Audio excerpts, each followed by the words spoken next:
Bismillahirrahmanirrahim. Assalamualaikum warahmatullahi wabarakatuh. Apa kabar Ananda semua?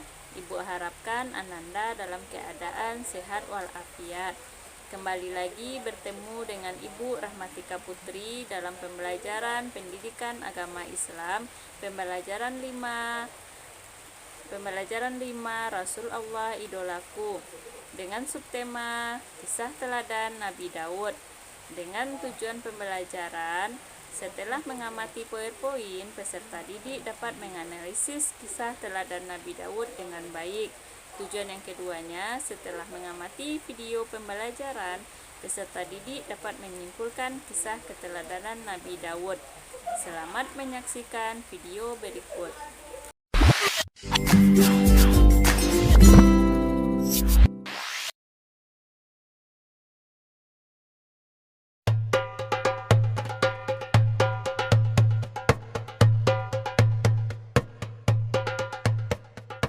Kaum Bani Israel ketika itu hidup tertindas oleh kekuasaan Jalut yang menguasai tanah Palestina.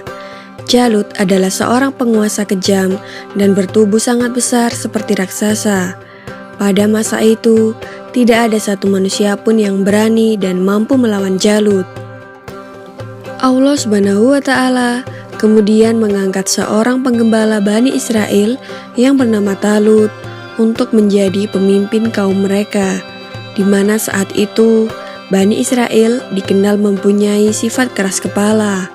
Terbukti pada awalnya Bani Israel menolak, karena Talut hanya seorang penggembala miskin. Hal tersebut dijelaskan Allah Subhanahu wa Ta'ala dalam Al-Quran Surat Al-Baqarah ayat 247 yang berbunyi, Nabi mereka mengatakan kepada mereka, sesungguhnya Allah telah mengangkat Talut menjadi rajamu. Mereka menjawab, bagaimana Talut memerintah kami, padahal kami lebih berhak mengendalikan pemerintahan daripadanya, sedang dia saja tidak diberi kekayaan yang cukup banyak. Nabi mereka berkata, sesungguhnya Allah telah memilih rajamu dan menganugerahkan ilmu yang luas dan tubuh yang perkasa. Allah memberikan pemerintahan kepada siapa yang dikehendakinya, dan Allah maha luas pemberiannya, lagi maha mengetahui. Maksud dari nabi mereka dalam surat tersebut adalah nabi sesudah Nabi Musa dan sebelum Nabi Daud diangkat sebagai pembawa petunjuk, nabi sesudah Nabi Musa dan sebelum Nabi Daudlah yang mengajak Bani Israel untuk melawan Jalut karena menindas kaum mereka dan menentukan Talut sebagai calon pemimpin mereka. Talut lalu memilih orang-orang terbaik yang berani menghadapi pertempuran. Salah satu yang ikut dalam pasukannya adalah seorang remaja yang bernama Daud. Ia diperintah oleh ayahnya untuk mengikuti kedua kakaknya yang maju ke medan perang, tapi ia tidak boleh maju di garis depan. Daud hanya diperintahkan untuk melayani kakaknya ketika lapar atau haus, untuk menyiapkannya makanan dan minuman.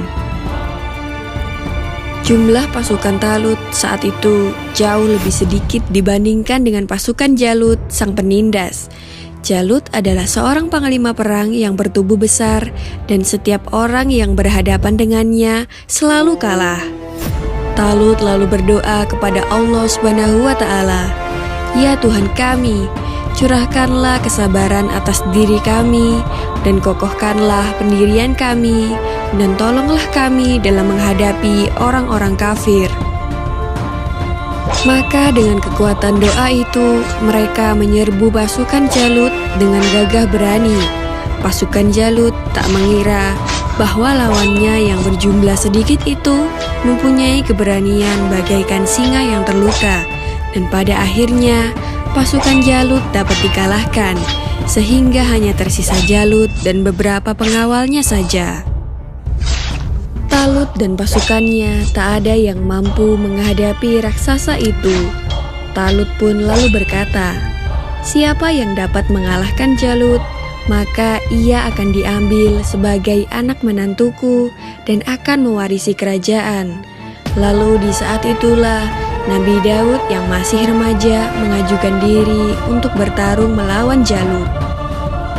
Maka dimulailah pertarungan yang tidak seimbang itu. Dengan menyebut nama Allah dan hanya berbekal sebuah ketapel dan 3 buah batu kerikil, Nabi Daud tidak ragu untuk melawan Jalut. Nabi Daud selalu bisa menghindar dari tebasan pedang Jalut. Berkat keteguhan imannya kepada Allah Subhanahu wa Ta'ala, maka pertolongan pun diturunkan kepadanya. Kemudian Nabi Daud melemparkan batu ke udara menggunakan ketapelnya. Dengan izin Allah Subhanahu wa Ta'ala, angin menjadi sahabat Nabi Daud dan membuat batu meluncur dengan cepat. Batu itu kemudian jatuh tepat di dahi Jalut yang membuatnya jatuh dan meninggal. Talut pun menepati janjinya dan akan menikahkan putrinya serta memberikan separuh kepemimpinan kerajaan Bani Israel. Hingga usia Nabi Daud mencapai 40 tahun, Talut meninggal dunia dan Nabi Daud pun menggantikan posisi Talut menjadi Raja Bani Israel.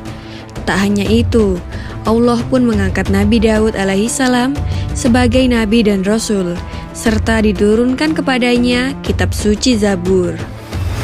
Demikianlah kisah Nabi Daud alaihissalam melawan raksasa Jalut dan berhasil mengalahkannya. Semoga kisah ini dapat mempertebal iman kita dan semakin percaya terhadap kebesaran dan kuasa Allah Subhanahu wa Ta'ala. Amin ya Rabbal Alamin.